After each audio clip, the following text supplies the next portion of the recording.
Yo, fire up that diesel. What's going on, you guys? The Let's Boss show 'em Man how we CK, do it out and here. on today's episode of the Full Throttle, we had road course racing this weekend at Watkins Glen. It wasn't a very popular race with fans complaining about it being in the spring, but we had it, and it was just another road course race with another opportunity for the field to chase down SVG as he put on another clinic on the road course. Also, we had some drama on pit road with Christopher Bell and Bubba Wallace having a conversation afterwards. What happened there? We'll break that down. Also, that's the we sound of crowned my a pride. Stadium Got a West fresh Tour coat of champion mud on the on passenger Monster Jam this side. week. From the Friday So, night we're gonna lights break to a that down and Saturday more bonfire. all My on the playlist is episode country, of my Full tank's Throttle. never on Let's fire. get to it. Crank up the volume. Alrighty, so we had race, like I said in the opening, we had racing this weekend at Watkins Glen.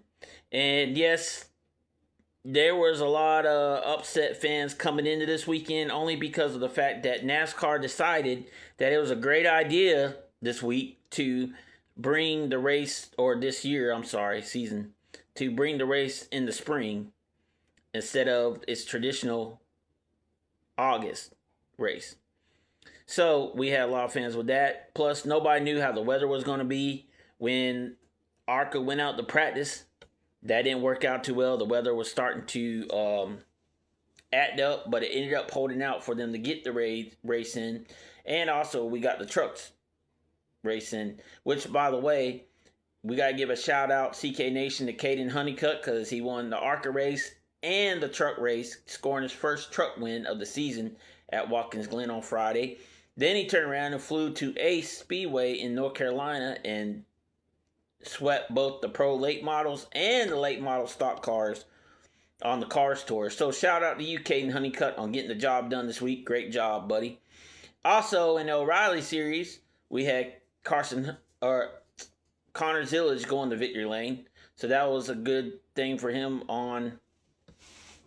and for Junior Motorsports on him getting the win. Also, funny thing is, he learned his lesson from last year, because if y'all remember, last season, when he climbed out the car, he had that horrific accident where he slipped off the window net, where he put his foot there and fell straight down and broke his collarbone in victory lane.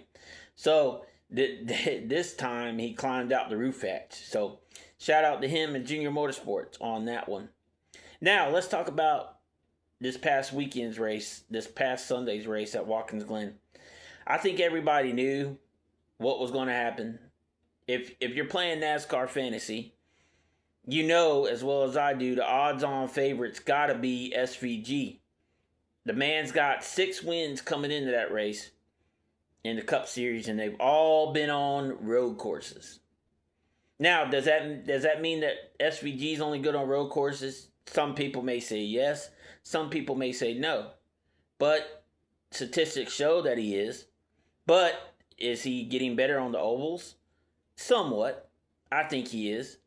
So, with that win also this weekend, it pushed him back into the chase for the Cup and getting that 16th spot and leading 6 points. Or having a 6-point lead over the 17th place. But here's the thing, though. Again, folks, like I explained before on the podcast before, win and you're in matters. If you can maximize the whole day, not winning, you're in. Winning matters for points max. If you can maximize the whole day, win stage 1, stage 2, and win the race, you're maxed out on points. That's a good day. But winning you're in doesn't matter anymore. Winning you're in and you go straight to the playoffs doesn't matter anymore. No. We're back to the traditional way, like I've explained before, where it's all about being consistent every week. So SVG has to be consistent. And he did break the record this week of being the first, of being the all-time leading foreign driver in NASCAR to have 7 wins.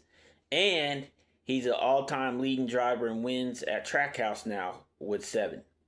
So, I feel like once SVG can get the oval stuff down, we'll see more things out of him, and he'll do better. We'll see more wins out of him. But right now, road courses are the only thing. And the way it feels like in the garage now, it's pretty much if you can beat SVG, then you got it on road courses. Now, don't get me wrong. I did think that Connor Zillage had a chance to win, but with his tire going down late with 20 to go, that kind of killed his day for him. Also, Ty Gibbs rolling the dice, trying to stay out on older tires, worked, but it didn't work. We knew once SVG on newer tires got up to Ty Gibbs, that was all she wrote. But Ty Gibbs did maximize his day, and I believe he did finish top 5, so that's a good thing for him. I think Watkins Glen rewards precision, rhythm, and patience, and exactly in the areas, like I said, on a road course where SVG thrives. I mean, when you think about it, when SVG first came to the series, right, and we had that race at Chicago, on the streets of Chicago, he pretty much put all the Cup drivers to shame on that one. It was his race to lose. So again, he's got the talent. And that's a question that we should ask. Who is SVG? Well, I mean, he has a supercar champion background. He's got international racing experience, and his transition to NASCAR has been somewhat okay, but not all the way there. So he's working through, and like I mentioned, he got his first win in his Cup debut in a part-time car at the Chicago Street Race. So, I mean, he's got the reputation of being the world's best road course racer.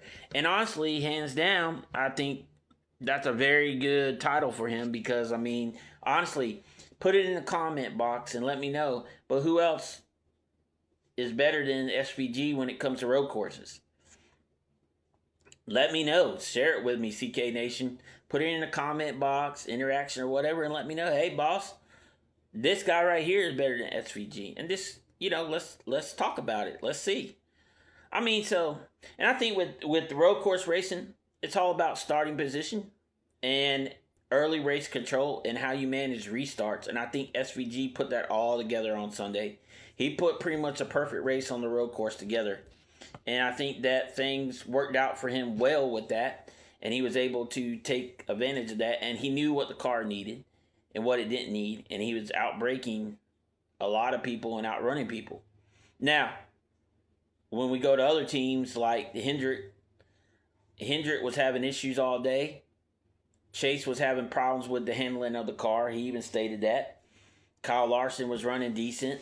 Bowman was running okay. And Byron had problems early on. When you look at the Penske cars, Blaney was doing all right. Logano still continues to have trouble. So, I mean, Watkins Glen was just one of them road course race days where it was either you're on or you ain't. And for SVG, which I think we all knew, he was on. No doubt about it. It was simple as that. He was on. So, where does this lead? Unfortunately for him, though, they've lowered the road course race number this year. That was road course race 2 of 4. So, if SVG wants to put this whole thing together, he needs to start working and getting better on the ovals. And which I said, I think he slowly is.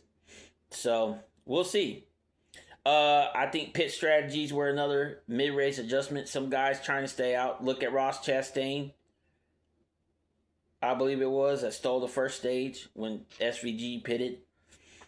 So, I mean, there's pit strategies going on out there, trying to figure out what you could and couldn't do. Like I said, Ty Gibbs stayed out to try to win the thing. And unfortunately, it just didn't work for him. So, I think another big thing when you look at road course racing for SVG is you got to close the deal. Defending the lead, biggest challenge late in the race, and margin of victory is always big. I think his biggest competitor would have been Michael McDowell if there would have been maybe, 10 to 15 more laps. Maybe Michael McDowell might have gave him something. Because you look at Michael McDowell, what kind of road course racer he's become. He's really, really good. And I'll be honest with you, I play NASCAR fantasy, and I had Michael McDowell on my fantasy picks this week. I had him. I had SVG. Obviously, SVG was the one you had to go with. I had Chase because of his history there. I had Tyler Reddick. Reddick pulled in another top 10. What a season he's having. So, I mean, like, it was really well. See, so, I did mention we had drama on pit road after the race with Bubba Wallace having a conversation with Christopher Bell. I don't think Bubba Wallace really cared for the way Seabell was running him in the race. And I'm sure they made contact and Bubba went over there and had a conversation with him. Don't know what was said yet. Hasn't been released. Hasn't been spoke on. I'm sure these guys have talked since they're both in the Toyota camp. And Bubba Wallace being a 2311 driver and Bell being a Joe Gibbs driver, and they have that alliance. I'm pretty sure they've conversated since then. Does this carry over from 2 weeks from now? We'll see. But I feel like right now they have time to get over it because, again, next week is the race, all-star race at Dover. So we'll see about that. As I mentioned earlier as well, fans were upset about Watkins Glen racing this weekend. They were very upset about NASCAR moving that. And can you blame them? Watkins Glen has become one of them race courses or racetracks where camping is big. Most of their revenue comes from camping or people renting RV spots there at the track or doing anything. I mean, look, heck, if you don't believe that they camp there, look at what one of the cautions were for this Sunday. A tent flew up in the air in the wind, a camping tent. The wind got a hold of it, flew it, and that was it. So I think that was one thing that NASCAR might need to look into. And as what I've understood and what I've seen, they have fixed that. That next year they are moving that race back to the fall. Not in August. It'll be in September, but they're moving it back there because of the fan reaction they got and how fans were upset over the race being moved. So, we'll see. Time will tell. What will happen with that? What will happen with Seabell and Bubba Wallace? I believe they'll race each other differently.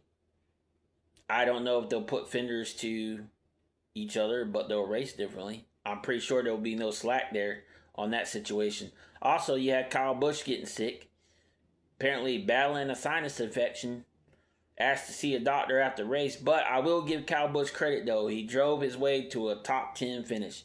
He finished 8th. 8th. So I will give old Rowdy credit where credit's due.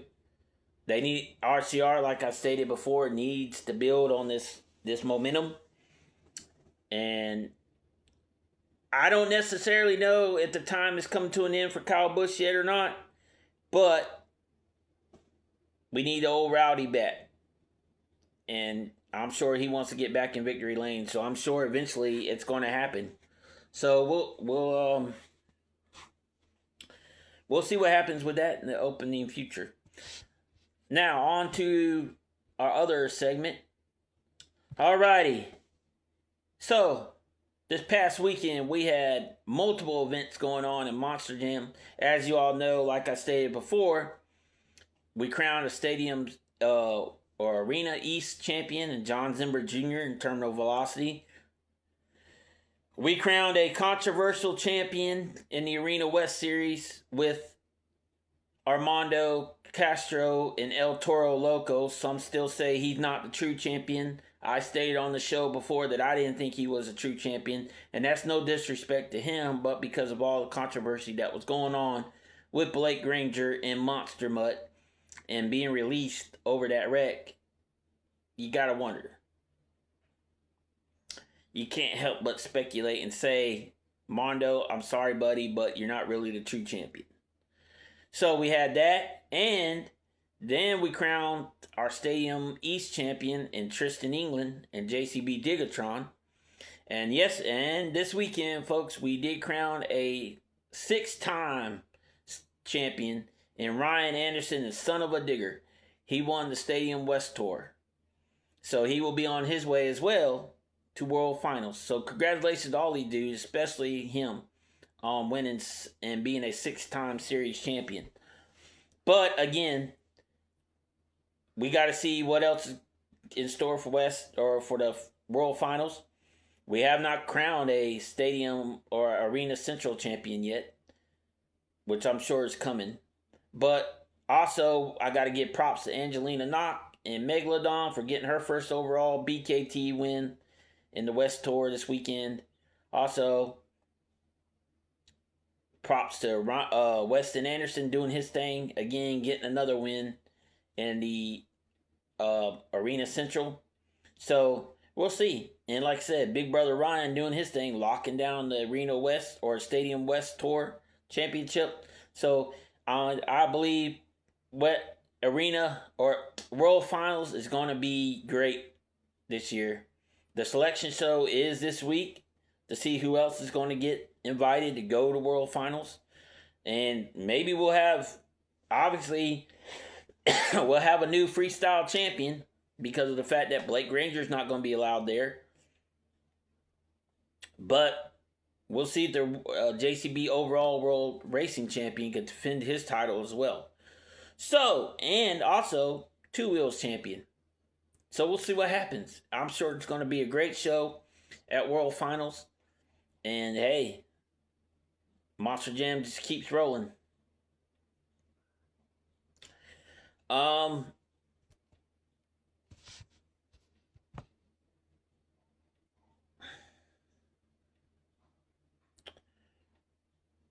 So, when we break everything down this week from all the action of Watkins Glen and road course racing to SVG just painting away a masterpiece, you got to wonder, how are things going to continue to go? What's the future on road courses as far as can anyone beat SVG at a road course? Yes, Tyler Reddick did it at COTA. But we still have 2 more to go. We're going to a road course in the future that nobody's ever been to before in San Diego at a naval base. So we'll see how this all plays out. And I believe they still got to go to Sonoma. So, can SVG get 2 more wins? We'll find out. Or will somebody else different go to victory lane that has never been before? Or will we get another road course ringer that's searching for another win? And I think that's a big question that we all need to ask. Can anyone constantly challenge SVG on road courses? Or is it just, I heard a comment as well the other day. And I want y'all to comment on this when you see this episode. So please comment on it. I'll even put a poll out there if I have to.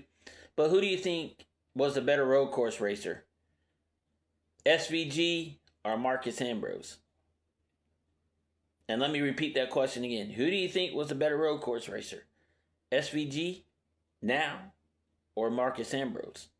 I'll either put a poll up or just leave a comment in the comment box and let me know what you think. And I might even do a short reel on this so we can definitely get answers from you guys. So, and then also let me ask you one more question too. And I'll put a short reel on this one. Who do you think was a better Monster Jam driver of all time? Dennis Anderson and Gravedigger or Tom Mintz and Maximum Destruction? Let me know what you think on that one. I would love to see the comments or even the poll if I put one up of who thinks who was or who was better, or do you think they were even? So, alright, CK Nation. Well, with that being said,